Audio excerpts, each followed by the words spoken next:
Welcome to the first lecture of Mechanics of Solid. Mechanics of Solid.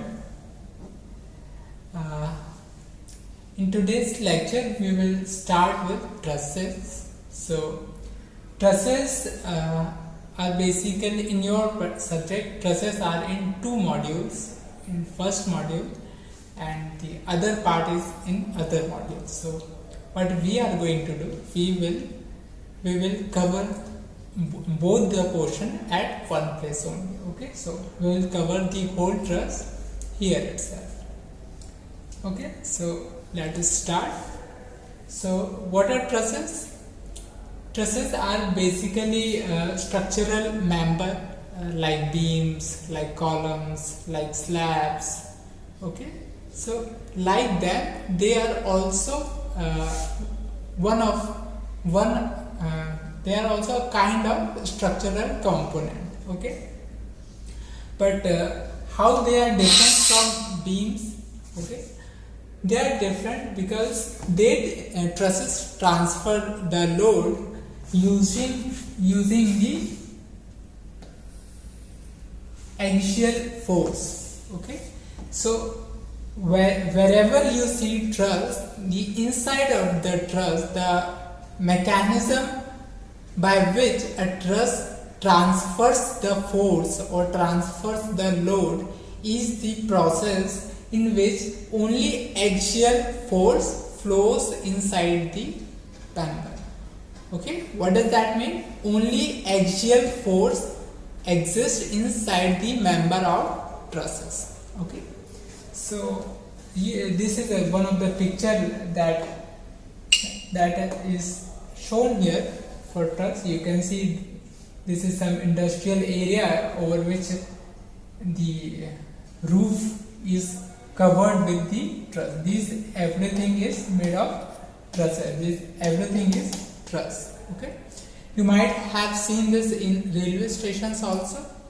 So there is a wide application of trusses, but here in the subject we are more interested in like how to solve them, how to calculate the value of forces which is there inside any particular member. Okay, so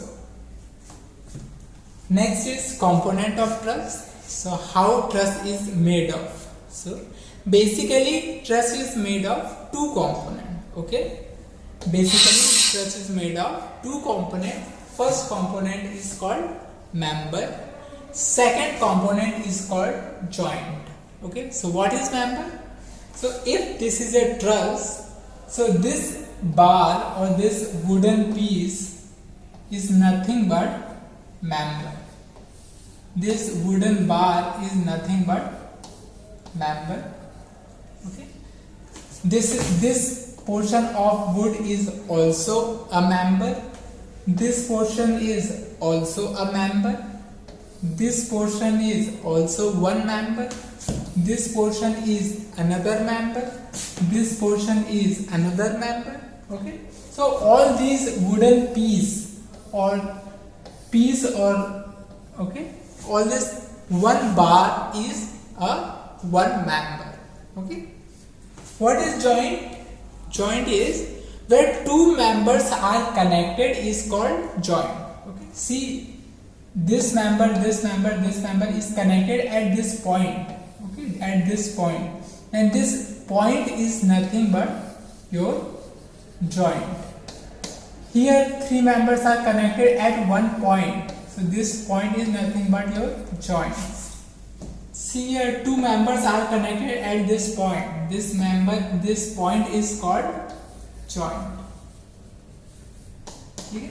Similarly, at this point, all this 1, 2, 3, 4, 5, these 5 members are connected at this point, and this particular point is called your joint. So basically, the component is only two. One is member or it is joint. Okay. So this classification or this component classification is based on how you do the analysis of the structure. Okay. So moving ahead, so another question you may ask that where do I use these trusses? So the answer is you can use truss anywhere, wherever you require them. This is a general statement. Now, if you want to see this, so you can, and as we saw in the first slide, that it was used in industrial area. Okay, so you can see that in industrial working space, trusses are very famous, or mostly they use truss only, because it is easy to make a truss system than a beam system. Okay, no casting is required. You just have to take two rods, you have to weld them or bolt them. It is very faster way to construct or to erect a truss system. Okay, so it is, since it is very faster, and anytime you can open the trusses. Okay, anytime you can break the structure and you can collect all the members, and you can take you can keep them in a truck and you can transport it to some other places. So that is why trusses are also very useful when you are trying to make temporary structure. Okay, where you want to make structure for a shorter duration of time. Okay, let us say if you are making 8 floor building. Okay, now while making, you go to that place and you see that you have to live somewhere before you start making that building. Okay, so where will you live? There is no place for you, so you will make a temporary structure. Okay, so at those temporary structure, trusses can be used, and mostly people use it in those kind of situation. There can be multiple situation where you can use them. So trusses are very much useful when you want to make temporary structures. Okay. Another thing that I have listed here is trusses can be used as a substitute for beam. Okay, so when you don't want to make a permanent concrete beam, so in those places also you can use trusses. Okay, so other than this, there can be many other places where trusses can be used. It just depends that where you require them or not. Okay, moving ahead, so now we are here more we are focused about how we do analysis of the trusses. We are not bothered about what are trusses and how they are made and where to use. This kind of question we are not interested right now. Right now we are interested in how to do the analysis of the structure. Okay, so what do you mean by analysis? Sorry. So we are more interested in the analysis part. So what do you mean by analysis? So analysis basically means that you have to calculate what is the value of force or what is the value of stress inside any particular member or inside any particular structural component. Okay, example कि beam के अंदर कितना stress है, ये calculate करना क्या है, analysis है. ट्रस के अंदर कितना फोर्स है, ये एनालिसिस करना क्या है आपका, ये कैलकुलेट करना क्या है आपका एनालिसिस कहलाता है. ठीक है. सिमिलरली बीम के अंदर या शाफ्ट के अंदर कितना टॉर्शन आ रहा है, ओके, ये कैलकुलेट, उसकी वैल्यू कैलकुलेट करना क्या कहलाता है आपका एनालिसिस कहलाता है. तो राइट नाउ हम जिस चीज पे इंटरेस्टेड हैं, जो हम करना चाहते हैं, जो आपके इस सब्जेक्ट के स्कोप में है, वो क्या है आपका analysis. So when you start analysis of a truss, some assumption are made. Okay, some assumption are made. first assumption is written as all the load must be applied only at the joint. What does this means? Let us say if this is a truss, okay, let us say if this is a some truss, so this is some truss. So when you are going to apply load on this truss, what will happen? You are forced to apply load only at joint. Okay, you cannot apply load here. You cannot apply load here. Why you can't apply load here? Because in trusses, if this is a truss member, okay, so there can't be bending, there can't be torsion, there can't be any shear. There should be only axial force.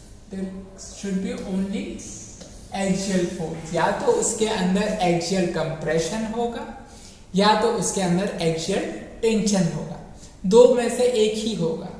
तो अगर आप load इस तरीके से लगाते हैं तो ये जो मेंबर है आपका क्या हो जाएगा? इस तरीके से बैंड हो जाएगा. और बैंड का मतलब क्या है कि इसके अंदर क्या आ रहा है? बेंडिंग हो रहा है या बेंडिंग मोमेंट आ रहा है, जो ट्रस का डेफिनेशन ही नहीं है. ठीक है, तो आप लोड कभी भी मेंबर के ऊपर ट्रसेस में नहीं लगा सकते. अगर आप लगाएंगे तो क्या होगा? ट्रस बैंड कर जाएगा और जिस पर्पस के लिए आपने ट्रस बनाया है वो आपका फेल कर जाएगा. ठीक है, तो आप हमेशा क्या करते हैं? लोड जो लगाते हैं वो कहाँ लगाते हैं? ट्रस के जॉइंट्स पर.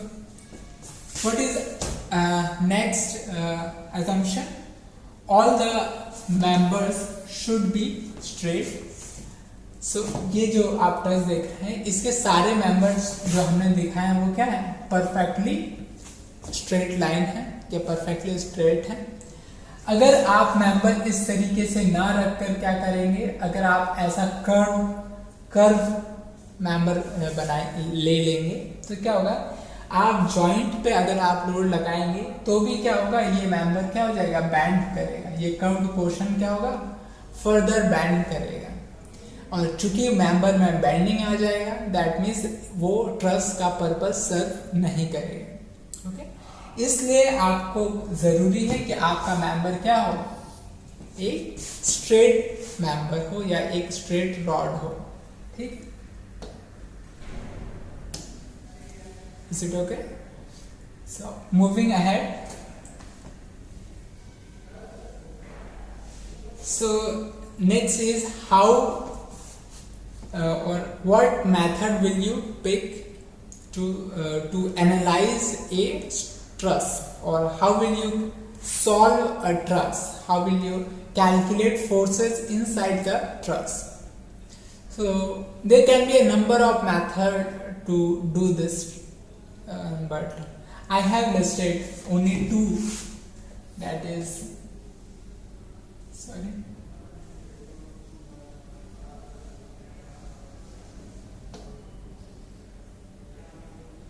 So I have listed only two. The first one is method of joint and method of section.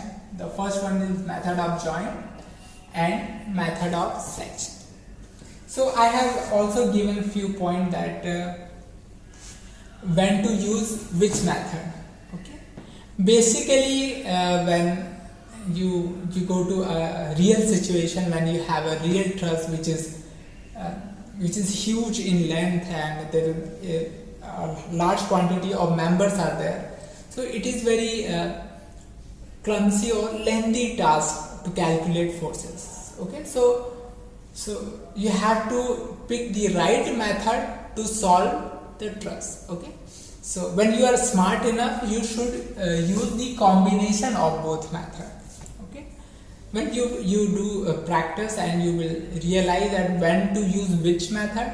So when you understand or when you develop a feeling that at this point of time I should use this method, or at this particular point of question I should go to this method. Okay, so this comes by practice. Okay, So what can be what other point is, so I have also listed here that if you are going to use a method of joint for as a single method, so you will realize that this method is very easy. Okay, it is simple fixed techniques are there, or fixed steps are there. If you have to just follow those steps and you will calculate the forces. Okay, but since it is very simple and but it is also very lengthy process, so you will require to do a lot of calculation when you will be doing method of joint. But when you solve any truss by the using this method of section, you will realize that comparatively at few steps will vanish as compared to method of joint. You will be able to calculate and you will be able to solve the truss and while you will be able to solve the truss with lesser number of steps or with lesser calculation as method of joint. Okay, so method of section can be very good there when you want to save your time, but it is it is a tricky method. Okay, also another importance is, suppose if there is a whole truss and if you want to know that what is the value of force in one member, okay, in any one member. Okay, you say that at this particular point, for example, suppose this is a truss system and I will ask, okay, just give me the answer that what is the value of forces in this member. Okay, if I will ask what is the value of force in only this member, okay, I am just asking that only one member. Now you don't want to solve all the truss, you just want answer for this. Now in such situations, method of section will be very helpful to you. Okay, so these things you will realize once you will practice a multiple questions. Okay, this will come to you after some practice. Okay, so these are the 3 points I have already covered. Let's move ahead. So another important tool that I should say is Lami's theorem. So you should have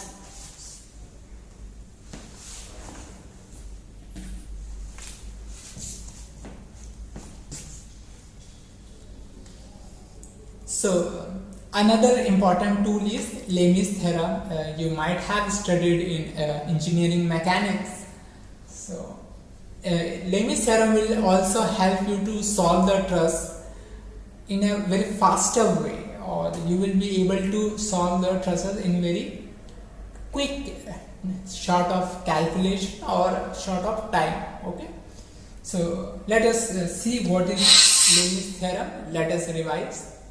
So what Lami's theorem says that if there are system of 3 forces, okay, so 3 forces has to be there, F2, F3 and F1. So what does this mean? That Lami's theorem is applicable only where there are 3 set of forces, okay, or 3 forces. So it says that if 3 forces F1, F2, F3 is acting at one point, okay, at one point, then the relation between F1, F2 and F3 can be established. Okay, how it can be established? It is given in the theorem. So it says that F1 divided by the angle sine of alpha. Alpha is angle opposite to F1. and this fraction is equal to f2 divided by sine of beta, which is beta is opposite to f2. Okay, this fraction is also equal to f3 divided by sine gamma, f3 divided by sine of angle opposite to the force. So this Lami's theorem will also become very handy for you when you want to solve a truss in a very short calculation. Okay,